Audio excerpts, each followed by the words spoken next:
ज़्यादा शब्द आगे मत पूछिए, अपनी वाणी से तो आपको वो बोल गए। बोले कैसे कर, चलो नारायण के पास करते हैं। नारायण के पास गए और नारायण बोले कि मेरा भक्त भगवान वही गाते हैं जिस प्रकार भगवान के भक्त का हित होता है। उनको बेचारे को ऐसा रूप दे दिया और वहाँ गए, सब लोग इस कथा को आप जानते ही हैं। और जब सारी की सारी बात गड़बड़ हो रही है, भगवान ले गए लक्ष्मीपति, तो फिर बड़ा गुस्सा आ गया है नारद को। और आया तो राम भगवान के पास गए, अच्छा तुमने ऐसा क्या किया? परम स्वतंत्र सबसे कोई भावे मन करो तुम सोई, परम स्वतंत्र है। तो परमात्मा परम स्वतंत्र है, हम भगवान की माया के अधीन। भगवान वाकई में सही है, कोई भी कार्य करते हैं वो उसके लिए महापुरुष कुछ नहीं कर पाते, सर्वशक्तिमान हो, लेकिन कहीं न कहीं हमारे पूज्य चरण जो बैठे हैं माया के रूप में, जो जानकी जी हैं, उनके बिना कोई भी काम करता नहीं। या श्री कृष्ण भगवान के साथ में जो राधा रानी है, उनके साथ कोई काम करता नहीं। गीता में कहा संभवामि उत्पन्न तो होता हूँ लेकिन आत्म माया पुष्टि होती है, हाँ अपनी माया के द्वारा उत्पन्न होता हूँ।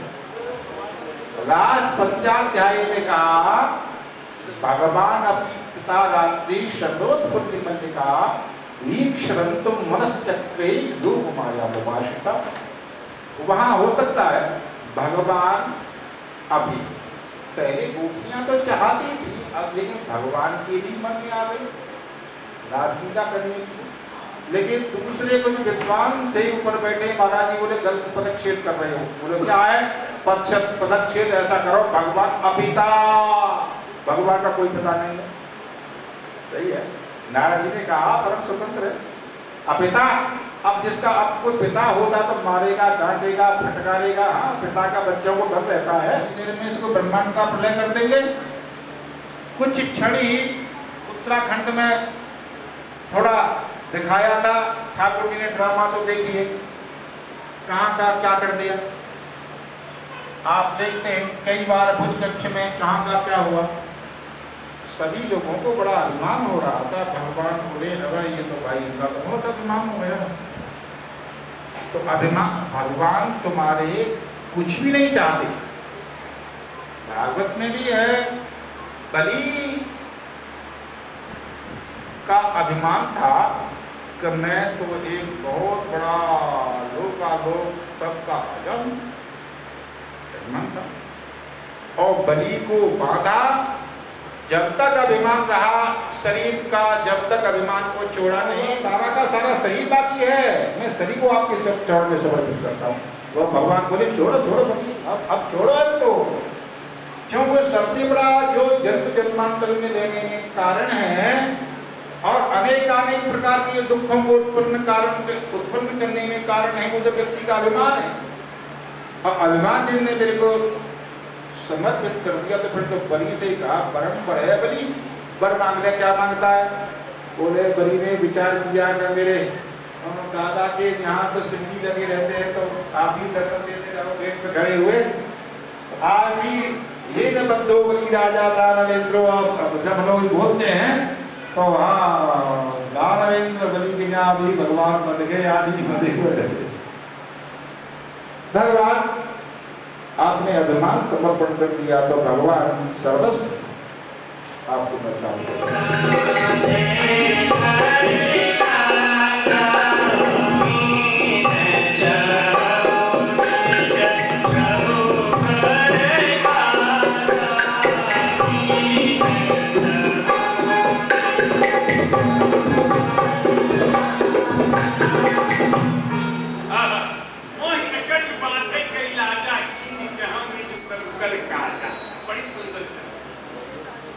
अभी आप महाराज श्री के द्वारा श्रवण कर रहे थे, हरि माया बलवंत भवानी। भगवान की माया बड़ी बलवंत है, हरि माया बलवंत भवानी।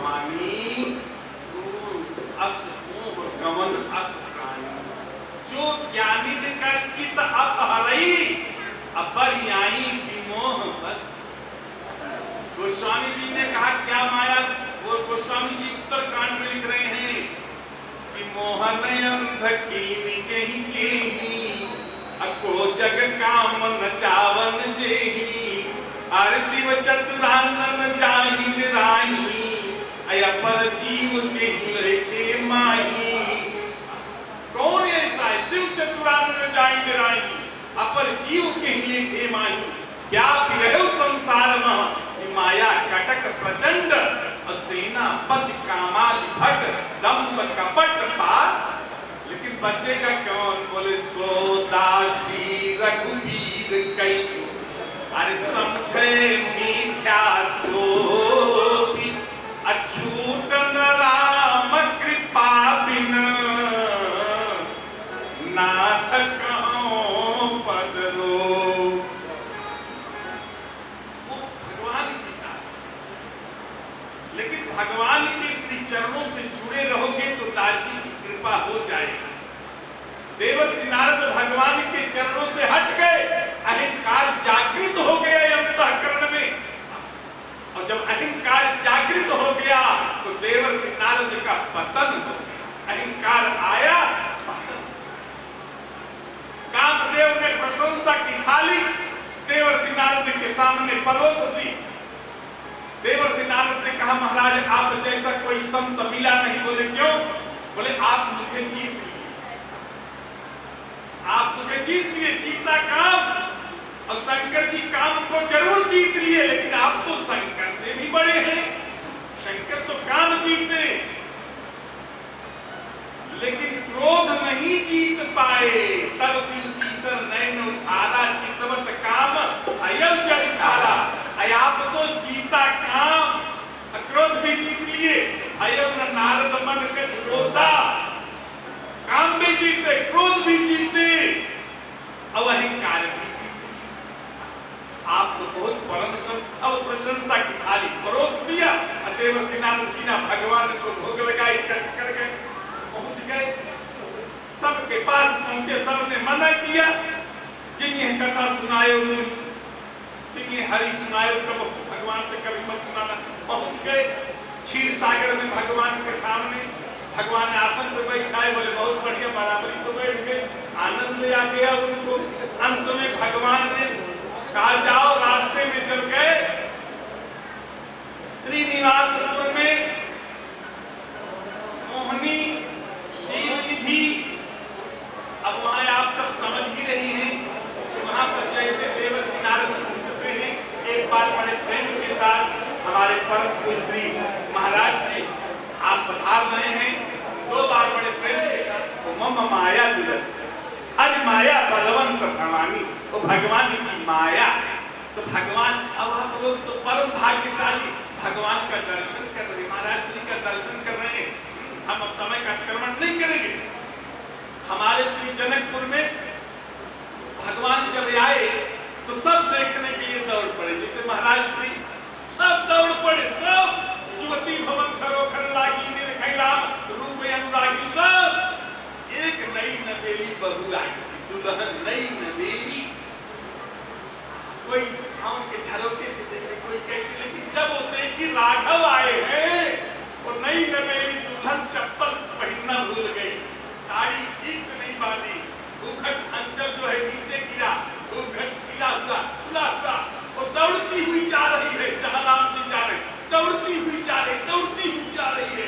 और रास्ते में उसकी सास आ रही, सास देखी मेरी बहू, बोले चुप, अभी कल आई मेरी नाक कटा रही, कहाँ जा रही है? बोले राम को देखने। बोले तू राम को देखने जा रही, तुझे पूरा दुनिया देख रही है, फलाने की बहू जा रही है।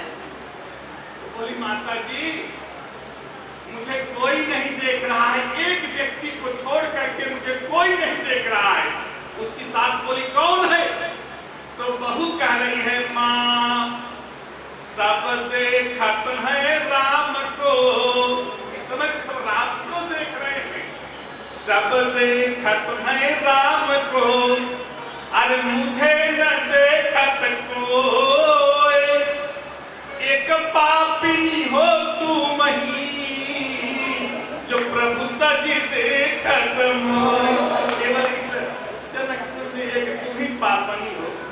जो भगवान को छोड़ के मुझे देख रहे थे भैया। सब हमारे महाराज श्री पधारे हुए हैं, रमन रेड्डी वाले महाराज श्री। तो अब हम बीच में पापी नहीं बन जाएंगे। अब आप और महाराज श्री के बीच में हम बाधक नहीं बनेंगे। आप लोगों का बहुत सा कोटि सा धन्यवाद। हमारे भैया श्री प्रदीप कुमार जी, इनके समस्त श्री हरिनाम संकीर्तन मंडल के जितने भी सेवादार हैं, जितने भी पदाधिकारी हैं, सबको हम हृदय से, और आप सभी जो भगवत कथा रस रसिक प्रेमी हैं और श्रवण करने आए हैं उनके भी, और हमारे श्री हनुमान नरेश कुमार जैन जी, जब हम यहाँ 17 साल पहले अकेले में रहे, जंगल में रहे, रात रात भर लोग आकर के पराग नहीं हमारे जितने हैं हमारे सब वहाँ पर करते रहते थे। तो आप लोगों की कृपा से, आप लोगों के स्नेह से बड़ा आनंद आया। आप सबका दर्शन हुआ। हमारे प्रिय प्रदीप कुमार गोयल जी और विजय कुमार जी, सभी को हम साधुवाद देते हैं, धन्यवाद देते हैं, और अपनी वाणी का पुष्प महाराज श्री के चरणों में समर्पित कर रहे हैं। समस्त संत भगवान को साष्टांग दंडवत प्रणाम करते हुए और इन्हीं के स्वरूप में समस्त श्रोतागण को भी नमन वंदन कर रहे हैं। इन्हीं शब्दों के साथ मंगलमयी भावना के द्वारा वाणी को विराम। आगे की चर्चा हमारे परम आदरणीय श्री प्रदीप भैया जी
Thank you.